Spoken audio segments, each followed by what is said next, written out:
Good morning, everyone. It's Monica with Scrap Saturdays, and I'm hoping you're having a wonderful Saturday morning and that you're all excited and ready to scrapbook. Here I'm making a layout with some papers from my mind's eye, the Lost and Found collection, Madison Avenue. And I know you're noticing that it's either not focused, a little bit blurry, and I apologize for that.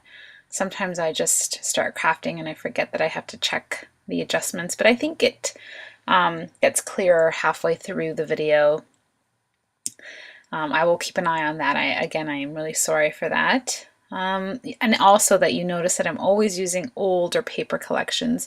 I don't have anything very new. I just keep buying things that are on sale or on clearance at my local Winners or HomeSense. So I guess it's kind of like a Marshall's for my American people. And that's how I do it. I scrapbook on a budget. Once in a while I get lucky and they do have some more recent Amy Tangerine type papers, but that's very, very rare, or I guess everyone else is beating me to the punch. But I do have fun with my papers. I am by no means complaining. I'm just letting you know that most of my stuff is old. You've probably either been there, done that, or you're just like me and you have it in your stash and you haven't used it. So this way I hope that I'm inspiring you to use it. Here I'm just cutting out a little journaling block from the pattern paper, and I used only that paper pad. I flipped through all the pages and picked out what I thought was fun, and it's a picture of myself at my very first Scrap Fest here in Ontario, and it's a couple of years old. I don't even know if it's 3 or 4 years old, and it's going to be one of the layouts going into my Project Life album. And I just went kind of old school, where I did a lot of distressing with the Tim Holtz distressing tool and a lot of inking. But then here I go and I add some flares from American Crafts. So I'm bringing a little bit of the new with a lot of the old. And I like it because there's an owl that says hello, and I love owls. And then there was another one that had like a clothespin and it said cute. That's a Recollections tag. It was just one of those clearance packages that I picked up and I just added it there. And again, I'm playing with those felt alphas that I get from the dollar store, and I'm really loving those. I like that they have paperback adhesive so that I can move them around my page and I don't have to use any overlays to play with them. And the only thing really is that they're time consuming to peel them off afterwards, or that unfortunately, like before, there's one specific letter missing or they don't have enough of the same letters. But so far I've been lucky, and I really love this fuchsia color. So it's pink on pink on pink with lots of beige and brown on this layout, but I really liked it. The photograph was taken with my older camera. It was indoors at an arena. This is where they held the Scrap Fest.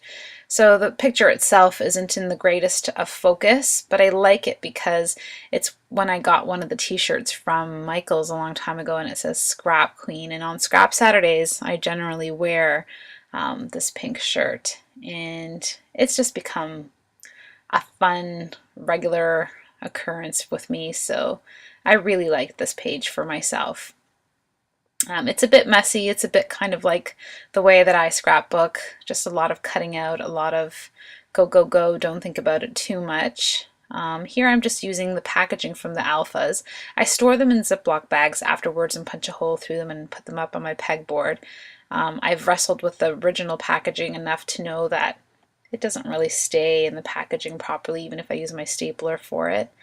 I cut out a crown, the pointing finger, and then just some really nice words like memory, and I don't remember what that one says, adore.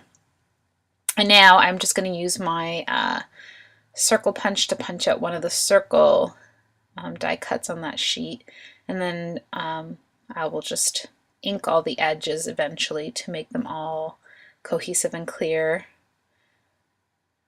And I'm really sorry about the blurriness of the video. Doing the voiceovers is interesting because I'm working with such a small square up to the top right of my screen here, so it looks really blurry on my end, and I'm so sorry. Here I'm using some pearl flares, or flourishes I should say, not flares, and I get these from my dollar store as well. I think it's kind of like a knockoff from the Prima flourishes, Sade and Pearls type thing, and I love them. They work very well. I usually use them on my projects like the boxes that I distress and alter that I put into my living room or my family room, and I really like the way they look. And so I thought it was fitting for this page because that is really kind of my original style, is a lot of bling, a lot of distressing, a lot of tearing. I'm just trying to teach myself to be a little bit more of a neater scrapbooker, more clean looks on my pages, but I really secretly had a lot of fun doing this page. Here I'm using one of my first scrapbooking tools, which is from Creative Memories, when I went to one of those creative memory parties, and it's my circle cutting system, I believe that's what they call it, and I love it. It still works amazing. It's quick and easy for me. I've never had an issue with it. I don't even use those, I think it's a guide or like an overlay that tells you where the circle is going to cut. I just freehand it now with my cutters. It's so easy. I think now it's finally when I woke up and thought, oh dear, let's put this into focus. Again, I'm really sorry, but I hope you're still with me here. And now I'm just going to use my big, huge, honking dollar store scissors to cut up these flourishes. And I found that was the easiest way for me to play around with these, is just to break them up, and sometimes using a good breaking point where if you really wanted to bring back the piece that you cut away to complete the full flourish, you can. So don't be afraid to use your scissors and cut up your flourishes while they're still down on the acetate backing. You can still play around with them and bring them back together. It's not that difficult. I find sometimes when you've got a big curly flourish, it's probably harder to place them down on your paper or to work with them like that. So it has worked for me, so try that out. And I am replacing the bird that's originally on the background paper with this other birdie. So again, another thing that I kind of like to do is work with a pattern paper on the bottom. I'm not so afraid of that. I kind of like that. I like that there's already the bird cages and then all the other flourishes and stamping above and below. And here I'm taking out my Tim Holtz Distressing ink. It's walnut. And I love to distress my papers. This used to be my signature. I used to do it on everything. So I found it fitting to do it for this page of myself. And I think I need to get a new foam tip or a new replacement pad for that. It does leave a lot of crumbs. A lot of floaty things all over my page, and I just didn't want it to ink up anything else or to create a mess. And so again, I'm just going through most of the papers with my Tim Holtz Distressing tool, and again, more inking just to bring in more of that brown tone from the bottom page and the top page. And I really love the page, or that piece of paper that I'm inking up right now. It's got some really thick glittered embossing detail on the side. Not quite honeycombs, but almost like that. Not hexagon, but some kind of shape somewhere halfway in between. So I really like that. And that's why I chose to cut that out and use that for my layering. And so now it's usually the difficult part that I tell you, where I try to stick everything back together.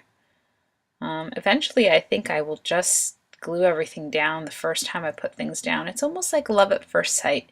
You know, when you put something down the first time, it always looks so good. And then when you dismantle it to try to put it back together, it's virtually impossible. Maybe that's only true for me, but I need to get a system going on with that, because when I watch myself, I can just feel that anxiety again of, oh goodness, where was this? Where did I have this? It looked so good before. How come I can't put this back together? Or maybe I just need to get into the habit of taking a picture with my phone or iPad. And I have done that before. And the funny thing is, I don't remember that I do that. or I walk away from this, or my children need something, and then I never click on the button to look at the picture that I took. I know it sounds silly, but this is the truth. So here I'm just trying to manhandle the pieces of paper back together how I had it. It's a Humpty Dumpty moment for me all the time. And I'm just doing a little cluster up at the top and adding a little bit of that flourish pearl accent that was left over. I really like the way that it looked at the top of those bird cages that are hanging down.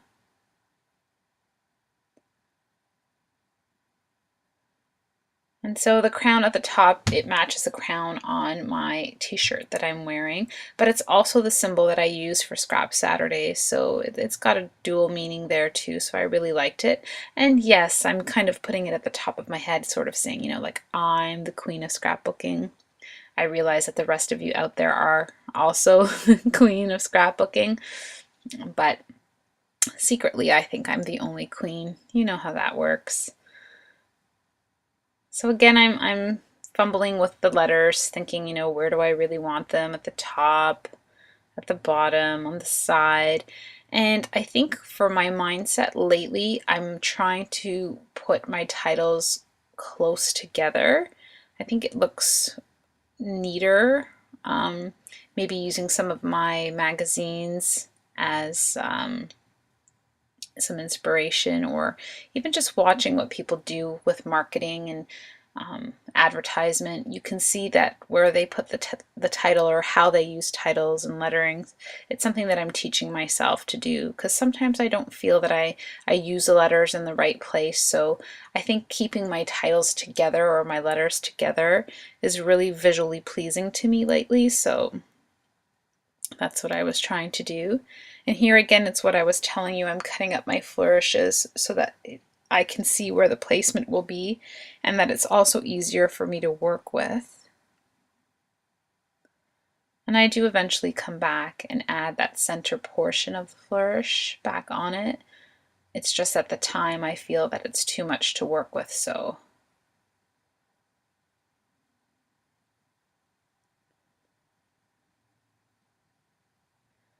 and my trusty ATG just to glue everything down.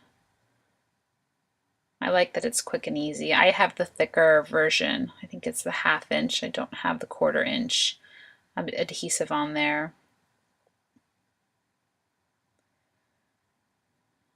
And again, I know I had that hand finger pointing cut out pointing somewhere else, but it works out for me.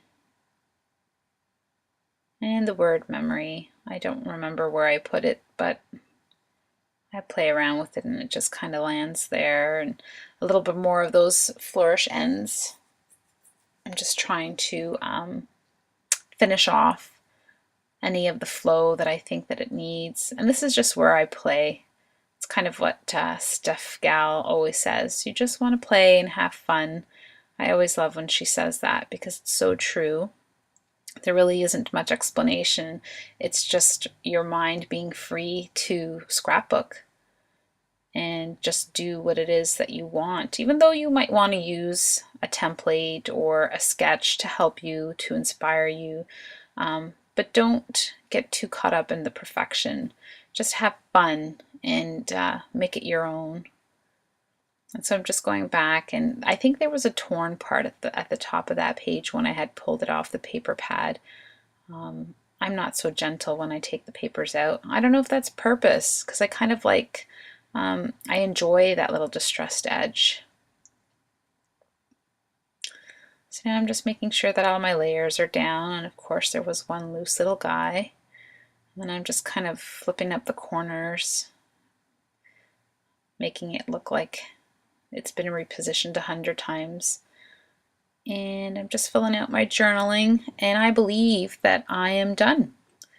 And I think this layout took me about an hour, to be honest, with all the cutting and the resetting.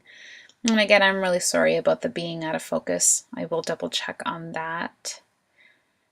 And have fun. Scrapbook pictures of yourself. That was one of the topics I had on a forum recently. Don't be afraid to use all one color or distress your pages and go old school. Don't be afraid to cut up your flourishes. Have fun. Thanks for watching, guys. Have a really happy, wonderful Scrap Saturday.